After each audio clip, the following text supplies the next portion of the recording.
A student of class 11, Arpita, is visibly worried, closely monitoring the developments regarding allegations of sexual harassment leveled against teachers. Recently, several students from a top school in Chennai turned the spotlight on an alleged sexual predator, a 59-year-old male teacher who was arrested under the Protection of Children from Sexual Offences Act, POCSO, following a massive social media uproar. Harassment is something that is so it happens a lot, and it's now to know that it's come to even schools, it's really scary. In Ramanathapuram, nearly 550 kilometers from Chennai, police arrested another school teacher for alleged sexual harassment of a class 9 girl after phone conversations went viral.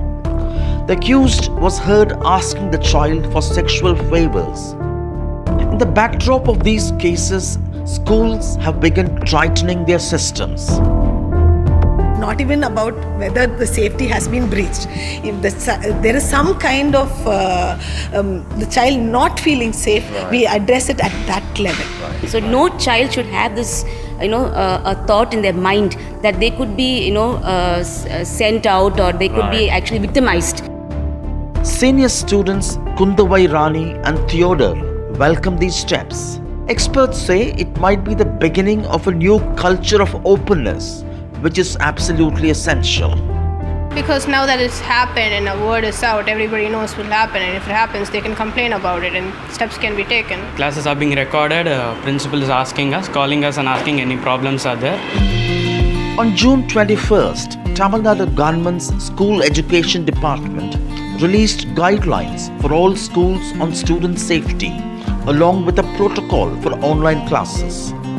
This included formation of a Student Safeguarding Advisory Committee, state-level Central Complaints Center with a hotline number and an email address, recording and review of online classes, and orientation programs on POCSO Act.